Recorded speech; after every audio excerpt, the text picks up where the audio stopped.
Seeming flimsy for its length, the thread of the Bifrost Bridge, 10 meters thick, stretched 31,000 kilometers from Loki's equator to Asgard's sync orbital, then well beyond to the tethered Optarnhaven planetoid that kept the whole structure in balance.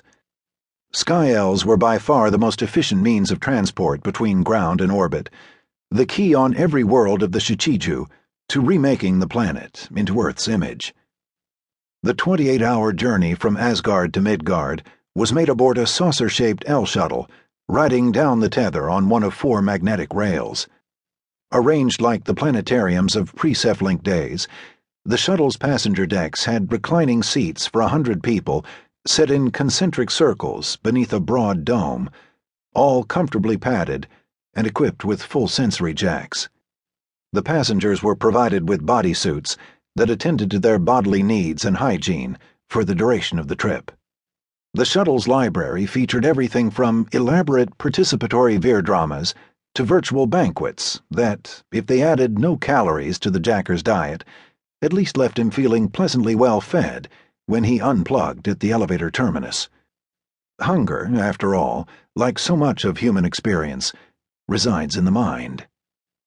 Dev passed much of the descent in a dream within a dream, wearing an orange bodysuit, and jacked the shuttle's entertainment network. First, of course, he'd linked real-time with an external view. Not everyone could stand the dizzying spectacle of looking down that silver thread, one reason that the shuttle's walls were opaque. Before he'd initiated the linkage, a legal disclaimer appeared, warning those who had problems with vertigo from jacking in. Dev, experienced spacejack that he was, cheerfully ignored the warnings and spent 10 minutes admiring the view, hanging in empty space above the cloud-brilliant swelling of the world below. But the scene paled, and Dev unplugged, not from vertigo, but from boredom. He might have been hurtling toward Loki at 1,500 kilometers per hour, but the view remained static, unchanging, with no trace of motion save the steady blur of the magnetic guide rail, and just once, a far-off flash, as an elevator laser vaporized some speck of orbital debris that had strayed too close to the vulnerable tower. Dev had returned to the library menu then, and there considered a selection of erotic programs. His anger at confronting Himmelkamm's bureaucracy had shaken him more than he wanted to admit, and he felt the need for a woman's gentle and confidence-building understanding. He was tempted by an orgy scenario starring Leah Leanne, one of the hottest of the popular electronic sex partners, but he settled at last on a free-form fantasy of his own design with the pretty blonde from the Veercom. He gave her longer hair and larger breasts, and named her Desiree, after a girlfriend he'd had at BWT. They met in an isolated tropical grove with pink sand and 3 crescent moons hanging in a flame-red sky. They'd undressed each other, shared an intimate, lingering caress, and then Dev had broken the circuit, shivering.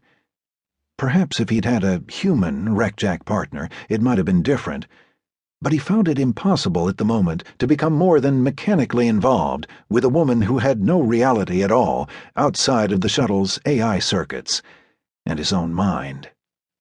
Besides, his father's face continued to haunt him, a cold presence on the edge of awareness that surfaced unexpectedly while he was kissing the girl. Not even Desiree's exaggerated mammalian charms could dispel it. Angrily, Dev opened the network menu again. He settled at last on a participatory veer drama space epic entitled Battlefleet. He was Shosho Devis Cameron of the Imperial Navy, commander of the battle group Shori, and charged with the defense of Earth's solar system against the Xenophobe menace. The God Sea flamed a glorious blue around him as he guided his titanic flagship Mushashi through the intricacies of the KT plenum. 2 enemy fleets had broken through the outer defenses, one challenging his squadron of 12 line ships, the other sweeping out of the God Sea, lancing toward Earth and the Palace of Heaven itself. In a desperate gamble, Dev divided his fleet, leaving half his squadron to deal with the first